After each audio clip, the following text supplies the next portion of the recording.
నందీశ్వర నందీశ్వర్ అవును. గ్రామం గ్రామం దెబ్బడగూడ. దెబ్బడగూడ కందుకూరు మండల్. కందుకూరు మండల్. ఏం రకం ఈ రకం?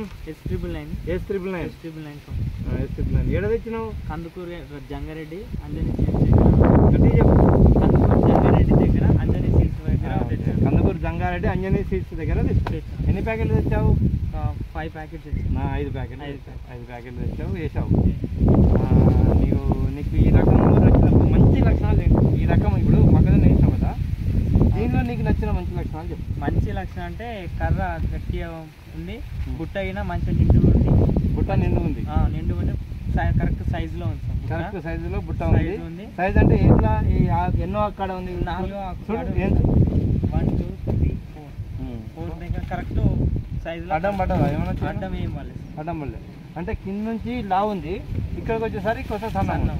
అంటే ఇది అడ్డం పడలేదు, మొత్తం చేనంత అడ్డం పడలేదా? ఏం పడలేదు. ఇన్ని వర్షాలకి ఇన్ని కాళ్ళు కూడా పడలేదు, మంచిగా ఉంది. ఇది ఇంకా దీని నచ్చిన గుణం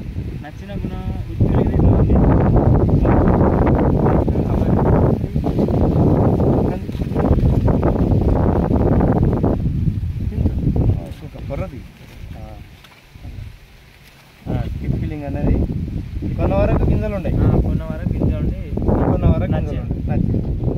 గింజలు ఉంటాయి.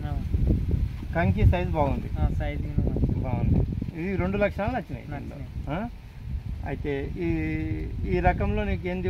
ఫస్ట్ ఒకటి ఏంటంటే 4వ అక్కడ కంకి వచ్చింది ఒకటి, సెకండ్ది కొన వరకు గింజలు ఉన్నాయి. అయితే దీనిలో బెండు శాతం చూసాం, బెండు సన్నం ఉంది, బెండు అనేది సన్నం ఉంది. ఈ మధ్యలో బెండు ఎంత ఉంది? అర్ధ రూపాయి ఎంత ఉంది. అంటే ఇది అత్యధిక దిగుబడినిచ్చే రకం. ఇది ఎకరాకు వచ్చేసి 40 నుంచి 45 క్వింటాలు వస్తుంది. ఎంత వస్తుంది? 40 నుంచి 45. అయితే దీనిలో నీవు గమనించవలసిన ఏంటంటే మొక్కకు దగ్గర, అంటే ఇంత దూరం ఉండకుండా మొక్క డిస్టెన్స్ కూడా దగ్గర ఉంచుకోవాలి. 9 అంగుళాలకు ఒక మొక్క ఉండేటట్టు చూసుకోవాలి.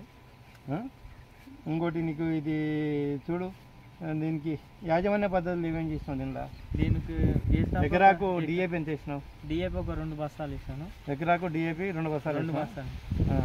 మళ్ళీ ఒక ముఖాలు సైజ్ అంతా అయ్యాక యూరియా ఒక 2 బస్తాలు వేస్తాను. పొటాష్ వేయలేదు. పొటాష్ వేయాలి కదా. పొటాష్ ఎందుకు వేయాలి? ఫస్ట్ టైం కదా. అంటే పొటాష్ అనేది ఏంటంటే భూమిలో ఉన్న సారాన్ని పోషకాలను ఈ మొక్కకు అందజేసి ఈ కంకి గింజ ఉంది కదా, ఇది నొక్కుపడకుండా, ఈ లొట్టుకోవడకుండా గట్టిగా ఉండి కలర్ ఇస్తుంది పొటాష్. దానివల్ల ఏంటంటే దిగుబడి పెరుగుతుంది.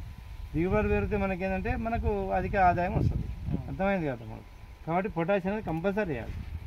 అది కూడా యూరియాలో కలుపుకొని వేయాలి, అది తొందరగా కరిగిస్తుంది. డిఏపి మాత్రం వేయద్దు. డిఏపి ఎందుకు వేయద్దంటే డై అమ్మోనియం ఫాస్ఫేట్ డిఏపి అంటే అది నీకు 45 డేస్ టైం తీసుకుంటుంది మొక్కకు, కాబట్టి దుక్కులు వేసుకుంటేనే లాభం.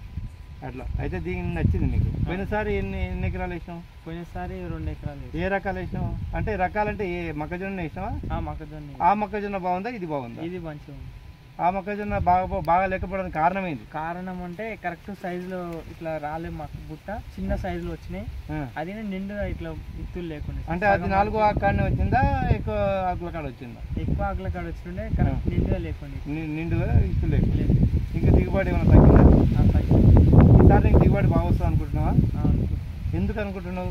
కరెక్ట్ మంచిగా ఉండే బుట్ట సైజు ఉంది, గింజలు నిండా ఉన్నాయి, బుట్ట సైజు బాగుంది, కాబట్టి దిగుబడి ఎక్కువ వస్తుంది అనుకుంటున్నాను. అంతే కదా. అంటే దిగుబడి రావడానికి కూడా కారణాలు ఉండాలి కదా. ఇప్పుడు అది వేసినావు, ఇది వేసినావు, అది బాగుందా, ఇది బాగుందా? ఇది మంచిగా. అది బాగాలేకపోవడానికి కారణం ఏంటంటే కొన వరకు గింజలు లేవు, ఇంకోటి సైజ్ చిన్న, అందుకు నీకు నచ్చలే. ఇది నచ్చింది.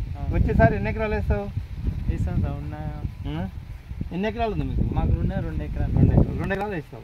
మీ సాటి సహోదర రైతులకు అందరికి చెప్తావా? చెప్తావు కదా, మారుస్తావు వాళ్ళను. అదే అదొకటి. రెండో విషయం ఏంటంటే ఇప్పుడు ఇట్లకెళ్ళి రైతులు ఎవరైనా చూసారా? చూసి అడుగుతున్నారా ఏ రకం ఏంటి? మంచిగా ఉంది చేనని అడుగుతున్నా. మళ్ళీ వాళ్ళకి చెప్తున్నావా? చెప్తున్నా. Okay okay. ఏం చదివినావు బాబు? Degree complete. MBA చేస్తున్నావా? Okay okay. మళ్ళీ చదువుతున్నావా, వ్యవసాయం చేస్తున్నావా? తెలుగులో వచ్చావు ఇంటికి? Okay okay. అట్లా సంతోషము. కాబట్టి మళ్ళీ నువ్వు సాటి రైతులకు చెప్తావని నేను అనుకుంటున్నా. చెప్తాను. నా పేరు ఎస్ చంద్రశేఖర్ రెడ్డి. నేను CS అగ్రి జెనెటిక్స్ కంపెనీ నుంచి వచ్చాను. మీలాంటి రైతులు, పండించిన రైతుల యొక్క సలహాలు తీసుకొని 10 మంది రైతులకు తెలపాలని వచ్చాను నేను. మీ సలహా చాలా బాగుందని తెలియదు. కాబట్టి దాంతోపాటు మీరు ఇంకా 10 మంది రైతులకు చెప్పి వాళ్ళను కూడా మారుస్తారని ఆశిస్తున్నాను. ఖచ్చితంగా మా కంపెనీ తరఫున హృదయపూర్వక ధన్యవాదాలు తెలుపుతున్నాను. Thank you. Okay thank you.